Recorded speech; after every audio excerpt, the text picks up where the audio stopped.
Hi viewers. So welcome to the part 2 of YEditor tutorial that I've been uh, blogging about, right? So in this section, I'm going to show you the search and replace and undoing changes in the YEditor. So let's get started quickly. So I'm going to open up my sample file. I have a sample file created for this tutorial purpose. Okay, so to search a text in your file, so you can use slash whatever that name. So let's say I want to search for the string and slash string and then enter. So it will just jump to the first find of that word string, and then you can move around with lowercase n. As you can see, there are only three matches for my search, and you want to go back, you can say uh, uppercase N, right? So uppercase N will take you backward search, right? So, but if you want to do the search, let's say backward already, so let's say you are at the end of the line, Shift G, and you want to find the first string from the bottom, so you are at the last string. So as you can see, you only have three. It just highlighted the last one, and then pressing N will take you in that direction. Pressing uppercase N will go back. Okay, so why editor's search is quite advanced. You can do searching using regular expressions as well. So regular expressions are a means to give you patterns, or you can instruct about certain patterns to match and so forth. So let's see that. And so before we just go on there, so period character matches any single character, which means if you say slash a dot c, it will match abc, adc, a ZC, whatever in between, right? But it doesn't match AC because you have to match a particular character. It's one or more. So let's try that. Let's see A dot C. There you go. So the things that has anything, it doesn't have to be a word, a character that starts with a character in between, and then character C will be matched here. So as you can see, A white space C matched, AUC matched, ACC matched, AUC, all those things matched. Okay, so that's a great way. So, backspace character has a special meaning. Of course, if you want to match A dot C itself, then you have to, escape that character. So this will match A dot C, and this will match A backslash 3 and so forth, right? Okay, so let's try to find that. So I'm gonna go here. I don't think I have anything with A dot C.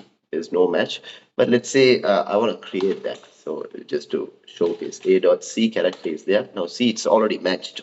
You can see from the uh, yellow highlight, which is a great thing, right? And character matches the beginning of the line. So let's say you want to find all the LES characters. You have LES characters, but you only want to find the character at the beginning. So you say slash character sign LES. Only that will match. It's the beginning with ABC. Okay, so LES did match there. So let's try that again. LES colon. Uh, yeah, that's something to worry about. Matches lines beginning with LABS. Okay, so let's see. It should be coming RCU. The pattern did not match. Okay, so that's something a bit weird. So usually should match and so forth. Okay, so the reason for that is actually this LES character is not at the beginning of the line. So even though it looks beginning, I got deceived by this. The beginning of the line is this. This entire thing is a line. So that's why it didn't match. So let's go here. I want to match int at the beginning. So you say, you can press int.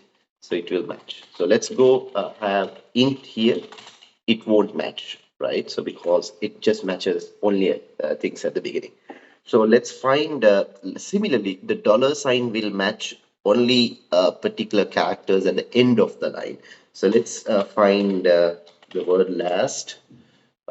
We don't have anything called last or in the line. Yeah. So we have a few matches. That's good. So let's find the last one only. So you can press like this. It will dollar sign has to be used at the end of the line. Okay, so brackets will match any single character. So of within that. So if I just use this, it will match XAY, XBY, and XCY. So I'm not sure whether I have anything that matches that. Let's see. Uh, Nothing much. Let's see. SIT, S I or A and T. Okay, sit matches. I don't have anything else. If you had sat, that will also match. For example, let's do that and see. So I'm going to use SAT. There you go. SAT matches as well. So that's a great way. And if you want to find a range, X a to Z, it will match any character in between XZY, XAY, XBY, whatever, right? So let's say I had SBT, that's not a match, XT, that's not a match. But if I do this, X A to Z T, that will match too. So which is a great way, right? And so if you do this, it will match both the lowercase and uppercase in between. So if I had, let's say, here is A is AT, that won't match. So let's, if I do my search like this, it will also match.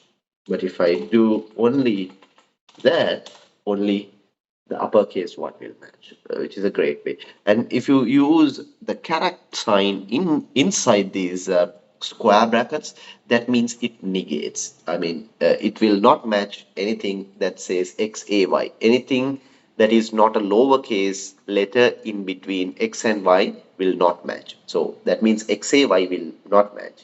XBY will match. So let's see that. So that's another way of saying, so the same thing that I had here, not exactly the same thing. You can say something like this: A to Z will match, right? So that means these will also match. Anything that is not in between A to Z, between the two characters S and T will match, and which is a great way, right? And likewise, there are a lot of things that you can do with regular expressions. So I recommend you study a little bit of regular expressions, which is a very powerful language in a way, and most programming languages support it to do certain things within the programming world as well. So this is one of the applications of that. So you enter that regular expression. In fact, Y editors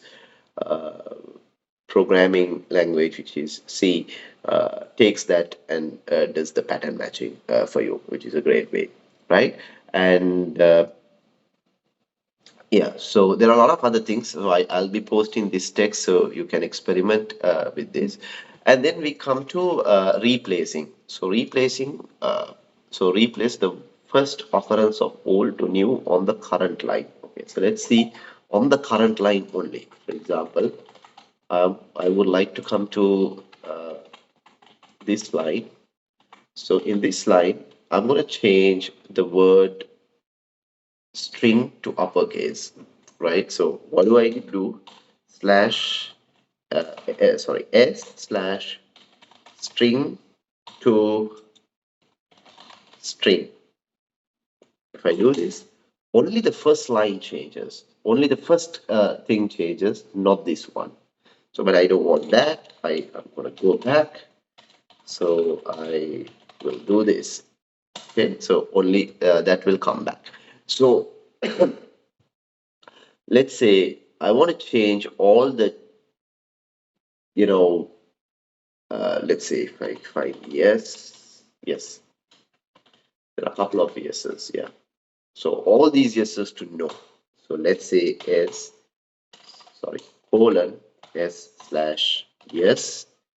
Then I want to convert that to no, but all, not just the first occurrence of the current line, but the in fact it's on the same line. So this won't change. In fact, so let's see. It will only change the yes to no of the current line globally, wherever it is. Right? It's not just change the first occurrence of that line, but I believe other yeses will be still there because this particular way only changes things in the current line. But if you want to globally change in the entire file, then you have to use the percentage sign before that. So let's do that. So okay, and for example, I'm gonna say colon percentage s slash yes to no globally. Now you should have any yeses in the file, but you should have three couple of no's. I think there are many no's in that. So let's say I want to change only the no's in this particular line, right? So I'm going to the beginning of the line, and then I would say uh, percentage s no to yes in this line, but not globally. So I will not put the word or the character G to indicate globally. So all the no's became yes in this line, but all the remaining ones remained. Right. So that's a very good way of knowing things. And it also says you may use any special character other than the slash for delimitation. So delimitation is the characters that separate. For example, here the separation happened between those with this delimiter uh, forward slash. That also you can change, but normally you don't have to. And well, that's up to you.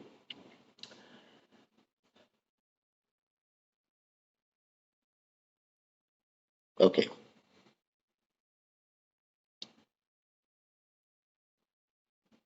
okay. So there are other special cases. I recommend you to follow that as well. We already did learn some undoing as well. So when you press U, it will undo the last change. You have to go back to the command mode here. So for example, doing U will bring back those no's to yes. Um, Control R will do the last change. Let's say I deleted this line, and then you want to redo that control I'm sorry, I think it's you have to undo that. You have to press R and redo that, control R again to do the redo. Undo all the changes in the current line, let's say. So you can press uppercase U, right? So dot period repeats the last change in your cursor location. So for example, last change, so I had a you just press dot and it will just delete that because that was the last change that I did there, okay, which is a great way. Okay, so and then about certain things, very important. Copying is also important. In usual graphical text editors, we always do this copying stuff, right? So which saves time for us. So let's say I want to copy a line and then paste it somewhere. So for example, I want to, so I'm going to come here. So I'm going to copy this line. So what I can do is I can press YY. So this would have copied the line and you are still in the command mode.